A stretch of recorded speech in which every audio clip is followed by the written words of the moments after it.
Okay, this is where the whelping bed was, and what we've done is we've made a little larger enclosure for the pups.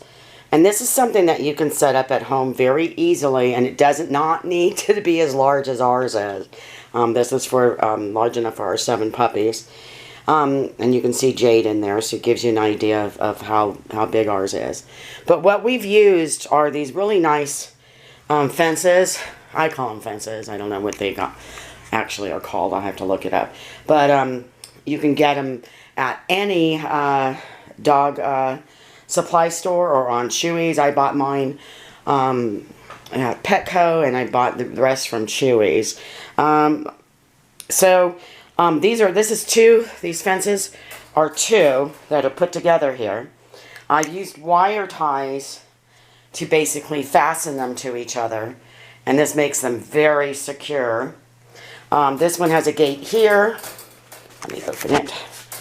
And so I can get to the tables and supplies and whatnot very easily, and it just closes. On this side, I also have a gate that I can come in and out of. So it makes it really nice. Again, I have 2 in here. What I recommend is that you fasten each side of the gate, or fence I should say, to your crate. And yes, it will be smaller if you only have 1, but that's perfectly fine for confining your puppy when you go out, even at nighttime when they sleep. As you can see, I put puppy pads down. They have a bowl of water, toys to play with. Now, the toys that you leave for them to play with, remember they have to be very soft toys that they cannot swallow or chew up. So most of the toys that I have in here, except for the little stuffy, is that they can't chew them. They have a big ball to play with, a tennis ball. Now, as they get older, they will be able to tear off the skin of the tennis balls. So I normally recommend not using them once because they'll start chewing it off, and it's not good for their insides if they swallow it.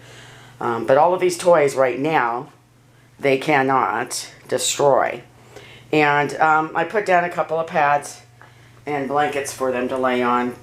But I would just put something in their crate, and I don't usually recommend beds because if they have a zipper on them or there's stuffing inside, your puppies will find a way to chew it up, eat the stuffing.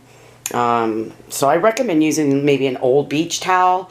I have some of the hospital pads that I got for my crate area, so I put those down.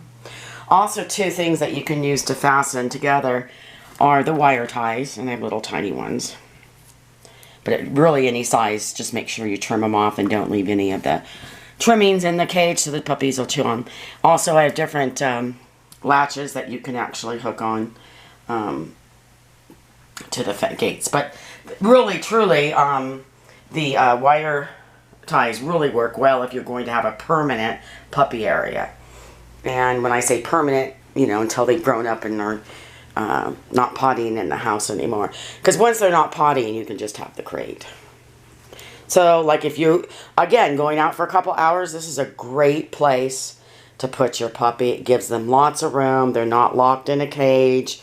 Not a cage, a kennel or a crate, whatever you want to call it, all day long. They have plenty of room to go potty outside of their crate. Because remember, you don't want them pottying in their crate. That's their bed.